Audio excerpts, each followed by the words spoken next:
If you're old enough to remember when phones had cords and the only thing that went viral was a cold, then you're in the right place. Welcome to the Big 6-0 with Kaylee Harris and Guy Rawlerson.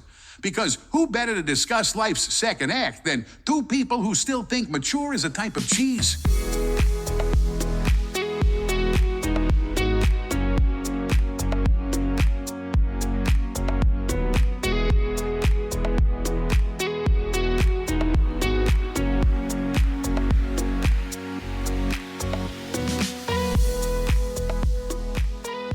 Welcome everyone to the next episode of the Big 6-0, and alongside me is my partner in crime, Kaylee Harris. How are you, Kaylee? G'day, Guy. How you doing? I'm real well, thanks. Okay, how to introduce this week's guest? I'll give it a go. He's someone that I admire so much, and I'm proud to call him a friend. I've known Dan Mullins for probably about 20 years now, I think. Dan and I met at a radio station in Sydney where we both worked as producers and presenters. And at one stage there, we were co-hosting a show together over the summer period, which was so much fun. Dan has been on an incredible journey in the last few years, which culminated in a trip to Spain earlier this year that I was so lucky to be able to go with him and walk the famous Camino with Dan and about 30 other pilgrims. But how this trip came to be is a story that I think Dan should tell to you all. So hello, my friend. How are you? Hey, Kaylee. Hey, Guy. Thanks for inviting me to be part of this epic podcast. You don't mind advertising it? Well, I just want to point out you don't have to be 6-0, the Big 6-0 to be on our podcast. You just got to have a good story, because I just want to say, because you're not 60 yet, but just as long as you've got a good story, and you, my friend, have an amazing story. So talk us through, tell us about how it came to be and your journey with your voice. I went up to visit my mum on the Gold Coast in April 2023 and sat next to a fellow who coughed on me all the way home. There were no extra seats on the flight. I begged the stewards to help me find another seat, and they couldn't. By the time I got home, I knew I was going to catch whatever that guy had. And a couple of days later, I started to cough. And when I say cough, I don't mean like you couldn't possibly control it. And I coughed so hard in my sleep. I was waking up. I blacked out one afternoon on the lounge. I just kind of woke up, I coughed to myself, sort of fainted almost, I guess. And a couple of days later, I noticed that my voice had changed. And I noticed too that it was sore. My throat was very sore and hadn't been sore prior to that. And I eventually beat the cough and beat the flu or virus or whatever it was, but my voice never came good. And it was blurred. It felt like it was broken. And I remember saying to my wife, Jen, at the time, maybe I should see someone. So we decided we'd go and see a couple of specialists, one of whom suggested that I get steroids injected into my vocal cords because he could see that I'd coughed so hard I left a 6 mil lesion on one of the vocal folds. So we scheduled it, and I sat in his rooms in North Sydney and did the procedure. And afterwards he said, it didn't work. You'll never sing again. And I said, well, I do about 80 shows a year. I didn't say this because I wasn't allowed to speak for 24 hours, but I was thinking to myself, rather. I do about 80 shows a year, pubs, clubs, all around the world. And what am I going to do now? Who am I going to be?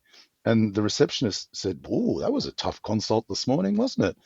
And I remember thinking at the time, well, there are other people getting worse diagnoses than me. So I just knew that I had to take a positive attitude in dealing with this. And so I began a journey of recovery, and I was so lucky to meet a speech pathologist who said, I'll teach you how to speak again, but you're going to have to learn to talk differently. And I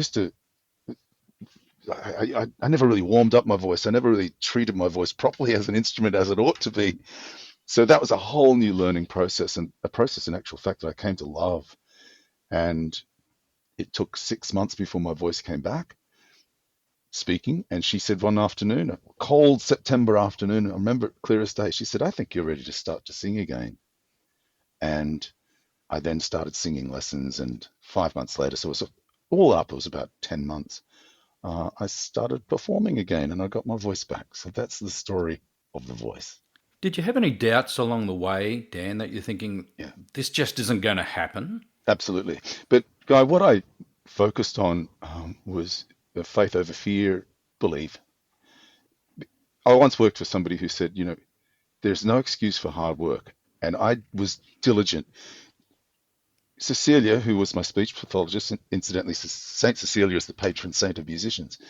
She said, if you take shortcuts, I'll know. And really, it doesn't matter if I know, because you'll keep coming back to me and you're paying off my mortgage. But bottom line is, you'll know that you're cheating yourself and you won't get to where you want to be if you don't do it. So, sure, there were times when I thought, this is just not working. This is not happening. And then little tiny incremental improvements I would notice, and it would keep me going, encourage me to keep going. So there were lots of doubts, especially when we were singing. When I started the singing lessons, I was terrible. It was really bad, like really bad. Like I can sing in a top C. I can almost hit D on a good day. I wasn't singing. I wasn't even singing. I wasn't even reaching E. So yeah, there were doubts, Guy. Yeah. So, Dan, going back to, in the introduction, I talked about how we know each other. You've had an extraordinary career. You've been in radio as a producer for, the number one program in the country. But you've got this whole side hustle where you sing, and it's your passion and it's your love. And I started, when I met you at work, coming along to some of your gigs and listening to you sing. And what blew me away about when you sing is your connection to the audience. And the first time I saw you sing at a little pub in Sydney, you had the joint absolutely jumping. There were people, they had to turn people away at the door. People were walking down the street going, what's going on in that pub? And they couldn't fit them in. And you've got this incredible gift when you're playing your music in bringing the crowd in. And I guess my question is, your passion is music, you work in the broadcast industry, in the radio industry. How do you marry that? Those two are good. They're a good fit, right? There's a lot of synergy there. Yeah, thanks, Kelly. That's very kind for you to say that, because I pride myself on my ability to connect with audiences when I play in pubs, and that's what I try to do in my broadcast. And now I'm executive producer of podcasts for a big international media company, and that's what it's all about: connection. And that's what it was when I was in radio, and that's what I still feel like now. And not just in podcasts and in music at gigs, but just in general. And I know we'll talk about the Camino eventually, but one of the things about being a pilgrim like that is the connection, and you yearn and offer connection as well. And that's what I try to do at my gigs. I don't see the point in getting up and playing to yourself. I don't understand why people just sit in the corner and don't talk to the crowd and don't encourage the crowd and don't invite the crowd to be part of your journey as well. To me, that seems like work. Whereas I have never said, oh no, I've got a gig this afternoon, or yeah, dang, got a gig tonight, I'd rather not do it. I can't wait. And it's all about connection. There's a great energy, Guy and Kaylee, you get when that room is pumping like that. Kaylee's talking about the Fortune of War Hotel in the Rocks, Sydney's oldest pub. I don't play down there as much as I used to, but I'm back down there again in a couple of weeks' time. And when you get that place jumping, there's no feeling like that in the world. It's just pure adrenaline, and yeah, the connection, you can feel it. It's so great. It's all about connection, Kaylee. That's what I strive for, really, if I can. Now, you mentioned the Camino, and yes, we're going to talk about it. Something I wasn't across. Kaylee educated me on this, and so for those that may have never heard about the Camino, walk us through that and your journey and how it all came about, and what is the Camino? Okay, well, that's probably a good place to start, is what is the Camino? It's an ancient pilgrimage that primarily Christians have walked for thousands of years. And now, these days, it's a pilgrimage that people from all walks of life, all religions, even those who aren't religious, walk. And if the most popular route is what's called the Camino Frances. and it winds its way from Saint-Jean-Pied-de-Port on the French side of the Pyrenees, 785 kilometers across to Santiago de Compostela in northwest Spain. Now, the English interpretation of Santiago de Compostela is St. James under a field of stars. So one of Christ's apostles, St. James, went to Spain to spread Christ's teaching after he died. He then returned to the Holy Land and was beheaded by Herod, and his followers took his remains in a stone boat and buried them in a field in Spain. They found his remains and built a cathedral to house the bones in the Spanish countryside and called it Santiago de Compostela, or St. James under a field of stars. When they discovered the remains, King Alfonso was in Oviedo, and he took his entire court on a pilgrimage to visit the bones, and thus called it the Way of St. James, El Camino de Santiago. And these still today, just this last year, somewhere in the vicinity of 1.5 million people were on the Camino, and about 400,000 arrived in Santiago and visited the remains of St. James. But in the old city there, you go to the pilgrim's office and you get a Compostela certificate to say you have walked. And if you are lucky enough to walk into town on a holy year and you walk through the holy doors, you're absolved of all of your sins. So that's the Camino in a nutshell. It is an ancient pilgrimage of almost 800 kilometers that pilgrims have walked for years, centuries, and are still walking it today. And I've walked it 4 times. It came into my life because my little brother died in 2010, and I was at my mother's house, and she had a book that Shirley MacLaine had written about walking the Camino. And as typically Shirley MacLaine will be, it was a very out there book. And I read it in an afternoon and said, I must do that one day. And then some 4 years later, I was back again in Mum's house because my father had died. And I said to Jen, my wife, I'm going to walk the Camino one day for Ben and Dad. And she said, that's a really good idea. 2016, I was supposed to be going to the Olympic Games in Rio, but the deal fell through and I didn't end up going. So they said, well, just have 3 weeks off. I said, well, I can't have 3 weeks off. What am I going to do? And I was turning 50 in those 3 weeks.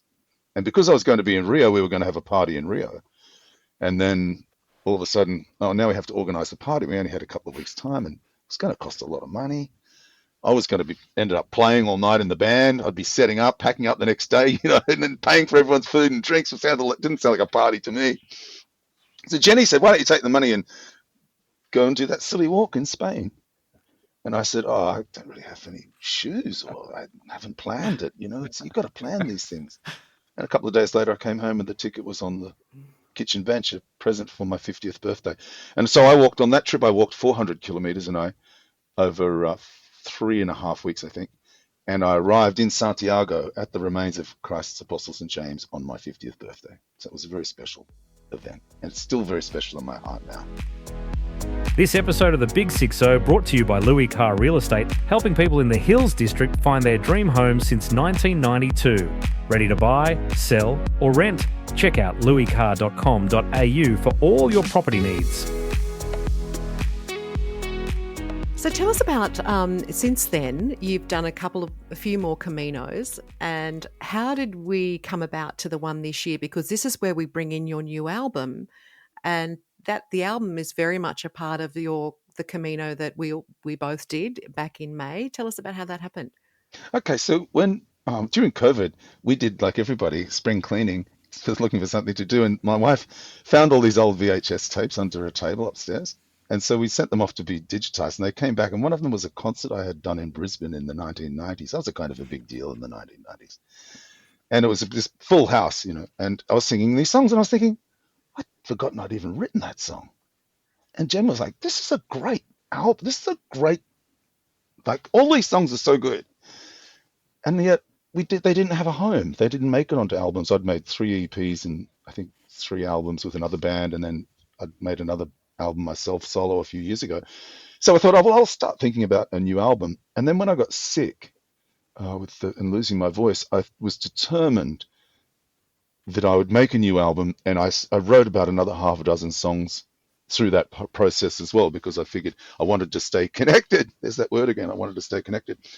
So I wrote these songs, and During COVID, the record company that I had released my last album on, one of the executives was with a guy called Dan Frizzer, who's one of the top producers in the country. He's produced Bernard Fanning, Angus and Julia Stone, well, everybody, basically the Whitlams. And he said to Robert after their meeting, what else have you been listening to? What else have you been working? He said, I've been listening to this guy, Dan Mullins. He said, play me some stuff. And Dan Frizzer, the producer, said, wow, I really like this guy. When he's ready to do a new album, let me know. And that guy's going to be a lot of money. He's going to cost a lot of money. So I had 12 songs that we had picked, and some of them were old songs that needed a home. Some of them were new songs that could do with a home as well. So we sent them off to Dan, and he came straight back and said, oh my God, this is going to be fantastic. I can't wait to work on this album. I know just the musicians. I know where we're going to do it. I know how it's all going to work. This is how much it's going to cost. And we both sat back in our chairs and said, well, that's kind of like too much money. Because normally doing gigs every week, and sometimes I do 2 or 3 gigs in a weekend, I have a kitty. I have a pot of money put aside for recording and doing projects like travel Canada and Spain and the United States. I've been to the States twice in the last couple of years doing shows. No gigs, no kitty. So we were sort of, how are we going to come up with this money? And we thought about crowdfunding or whatever. And Jen said, why don't you do a Camino? Invite people to walk with you. They can pay a fee, and we'll do concerts along the way. And the fee will pay for the album. So I said, that's genius. That is a genius idea. So we put it out there, and within, I don't know, wouldn't have been much more than a couple of weeks, we had the 30 who ended up coming with us. But we ended up with 42 people who chipped in to make the record, and we were able to fund it, and it's out now. It's doing really, really well. It's amazing. To sit back and watch that, what I say, those songs found a home, and now seeing that home, or that vessel that's carrying those songs, to see them out in the real world, all grown up, fending for themselves, is fabulous. It's the best feeling ever. I was actually listening to Somewhere Along the Way this morning, and we might just take and listen to that now. Somewhere along the way, somewhere along the way, I hope you find what you're looking for. Somewhere along the way, cellos on a soundboard beneath a field of stars, La Familia growing, crossing fields afar. Very folksy, Jack Johnson, relaxed, introspective sort of feel about it. It's an earworm. It is, and we sang it on the Camino just about every night. Now, I read about how that come about, but can you share that with us as well? Yeah, so in 2016, I walked my first one when I turned 50. 2017, I couldn't wait to get back. I couldn't, and my family knew it. They said, just go. So I decided the second time around, I would walk from Lourdes in France, the home where people go, the town where people go for miracles. I would start there and walk 1,000 kilometers. So the distance from Sydney to Brisbane to Santiago, and I would carry a guitar on my back and sing for my supper each night, if I could. Una cámara, el paté, el noche por favor. And so I did, and it was the silliest thing I've ever done, because the guitar was so heavy, but it was a fabulous trip. It really was, just absolutely fabulous. But it was a struggle. I was out in the middle of nowhere, and I was walking with sticks because the guitar on my back was so heavy. It was pushing me forward, and it's very, very hard to walk like that. You get lots of knee and shin pain, and I was in agony, actually. This Flemish doctor said to me, you need sticks. I said, no one needs sticks. I'm not walking with sticks. He said, try it. And it stood me up upright. And I found myself on what's called the meseta. That's the middle part of the Camino, very dry and barren and so flat you can actually see the curvature of the earth. And you're walking westward all the time. So I was out there on my own. There was nobody else for miles and miles and miles. And the clicking of the sticks on the ground, click, click, click in my feet, was making like a metronome, like that. And so I always sing when I walk, because it's a lovely thing to do as you're walking through little sleepy Spanish villages and you're singing whatever songs, old hymns, pop songs, whatever. I always tell the story of walking through a town called Osobrero, and I was with two German girls, and they said, "Oh, Dan, can you sing for us?" And I was singing like a baritone. There's a bear in there, and a chair as well. And they were saying, "Well, this is a fun song. What's this about?" And these two Australian guys were drinking a beer in a pub that I walked past, and they said, "You're an idiot, Dan." But so I always sing when I walk. And Kaylee knows that bar too, that in Osobrero. And I always sing when I walk. And so I just started to sing words, just whatever came into my head. And I was singing, "Your footsteps by the fountain carry me away." I thought, oh, yeah, that's right. I was in Castrajeras, and I was trying to sleep, and the girls walked past, and their footsteps woke me up. And sort of, I remember thinking, oh, I'll just listen to them as I drift off to sleep. They'll put me back to sleep. And I had seen written on a bus seat, "Believe you can, you're halfway there." And I remember also walking into a town called Logroño, and there were pink roses by the riverside, and as pilgrims do, you stop to smell the roses. And I bent down to smell the roses, and it had a little tag on it that said El Camino Roses. And I walked with an Australian guy. He was so cranky, he scared away some horses, and these little horses with these long eyelashes. And I thought, hey, that guy's so cranky, he's even frightening off the horses, And then another German guy I walked with, I'd say, "What time are you walking tomorrow?" And he'd say, seven bells to 4. So he's going to start at 7 and finish at 4. So all of these little things that I'd seen. And then I started singing "Somewhere Along the Way." Somewhere along the way, somewhere along the way, I hope you find what you're looking for. Somewhere along the way. I thought, what's that? And so I thought, is that something else? Is that like a Tom Petty song or something? And I sang it again. "Somewhere along the way, somewhere along the way, I hope you find what you're looking for. Somewhere along the way." I thought, oh, hang on, the way, that's really weird. And then I started singing those lines I was thinking about. El Camino Roses, Santo Domingo Crows. There's a church in Spain that has chickens in it. It's a long story. And then I started singing, "Frighten off the horses," all these lines. And I thought, isn't that peculiar? Maybe I've written this song in my head. And I thought, I bet I won't be able to remember it. Well, I sang it word for word again the second time, start to finish. And then a third time. And I couldn't get to that little town called Hontanas. I couldn't get there fast enough. And I'd promised myself, I had to write that song down. I didn't have a pen and paper with me. Didn't think about dictating it into my phone or hitting record either, by the way. But I had a promise to myself on that Camino that if anybody asked me to play, I would play. And as I walked into town, desperate for a pen and paper, this bunch of Spanish guys said, El Peregrino Cantante, the singing pilgrim, come and sing for us." And I said, oh, dang, my promise. So I had to go over and sit with them and play. And I thought, oh, I've forgotten that song now. So by the time I got to town, it was like 2 hours later. I sat down in a cafe. I didn't even pick up the guitar. I just wrote it out. And I knew how it went. I knew the chords. I knew the middle eight. I knew everything was there. I wrote it out. It's done. And later that night in an albergue, to give your listeners an idea of what Spain is like, it's so special, so spectacular. The wall that I was leaning against was 7 years old. The wall that I was looking at was 700 years old. And I thought, oh, this is a good place to sing that song that I wrote today. And I said to everyone, would you mind if I sang you a song that I wrote today? And I played it, and played it 3 times in a row. And everyone's dancing and singing it. And the next day I walked into a cafe, and an Irish girl said to me, "Where are you staying tonight?" I said, "I don't know. I never know." I said, "Why?" She said, "Oh, because I want to hear that song." And I said, "What song?" She said, "The song about the Camino that you were playing last night." I said, "You weren't there, were you?" She said, "Oh, no, an Irish guy had filmed it and was showing everybody in the cafe. And by the time I got to Santiago de Compostela at the end of that trip, people were singing it back to me.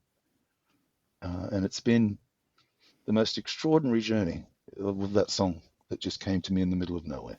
So fast forward to, I guess, about a year ago, I went through a very painful relationship breakup, and Dan reached at the same time. Dan sort of reached out to all of his friends and people on Facebook and everything, and said, "Oh, who wants to come to walk the Camino with me?" And I was like, "The what? What is that?" And I knew you talked about it, Dan, but I really didn't understand what it was. And I thought, you know what? I need this for me. I need to go and do this. I don't know what it is, and it sounds really hard, and I don't know if I can do it, but I'm going to go anyway. I just felt like I needed to.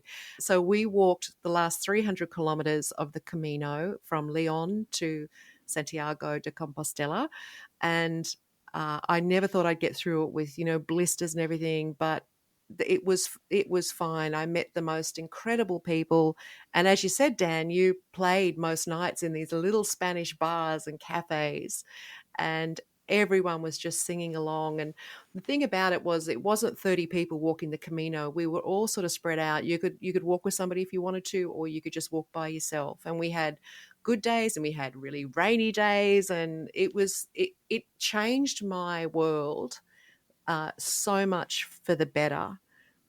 It just really helped me in the healing process. And I guess that's the message, bringing us back to your voice, and the beauty of the Camino is and being our age again, is the healing process when you go through something very traumatic at this stage in life. Oh, for sure.